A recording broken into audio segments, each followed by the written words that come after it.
Hello everyone, কেমন আছেন সবাই? আমি শান্তর কেকে সবাইকে স্বাগতম। আজকে আমি ভর্তা বানাবো, সেজন্য এখানে আমি মরিচ টেলে রেখেছি আর পেঁয়াজ কুচির সাথে রসুন কুচিও টেলে নিচ্ছি। আর এইগুলো ছিল চাপা শুটকি, আর চাপা শুটকিগুলো ধুয়ে আমি ভালোভাবে একটি প্যানের মধ্যে টেলে নিচ্ছি।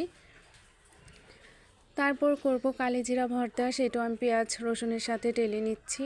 আর এখানে চাপা শুটকি ভর্তা করব, সেজন্য ধনিয়া পাতা নিয়েছি। আর ধনিয়া পাতাটা দিলে ভর্তা খেতে খুব টেস্ট হয়। মরিচ পেঁয়াজ এগুলো একসাথে বেটে নিচ্ছি, সেই সাথে এই তো শুটকিটা দিয়ে দিয়েছি। আর শিলপাটায় ভর্তা বেটে খেতে খুব ভালো লাগে, ভর্তাটাও খুব মিহি হয়। আর এখানে ছিল লইট্টা শুটকি, সেটাও আমি টেলে নিচ্ছি। আর এই সুযোগে আমি কালিজিরা ভর্তাটা করে নিচ্ছি, কারণ একটা স্টেপ বাই স্টেপ কাজ করে ফেললে কাজ খুব দ্রুত হয়ে যায়। আর ভর্তার জন্য যেহেতু কাঁচা শুকনো মরিচ লাগে আর রসুন পেঁয়াজ লাগে, সেগুলো আমি আগে থেকেই টেলে নিয়েছি। তারপর এক এক করে ভর্তাগুলোর প্রসেস করে নিয়েছি। আর এই তো দেখতেই পাচ্ছেন এখানে লইট্টা শুটকি ভর্তাটা হয়ে গিয়েছে।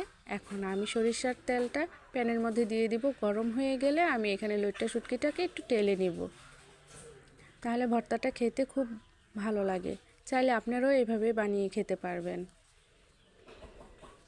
আর যেহেতু আমি সচরাচর ভর্তা বানাই না, সেই জন্য আমি একটু বেশি করেই বানিয়ে ফ্রিজিং করে রেখে তারপর গরম ভাতের সাথে খেতে পারি।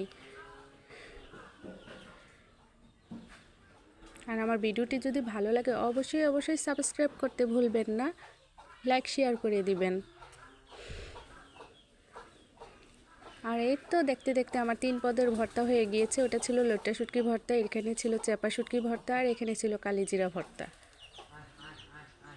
ভাতের সাথে বলেন, বউয়ার সাথে বলেন, ভর্তা যে কোনো কিছুর সাথেই খাওয়া যায়।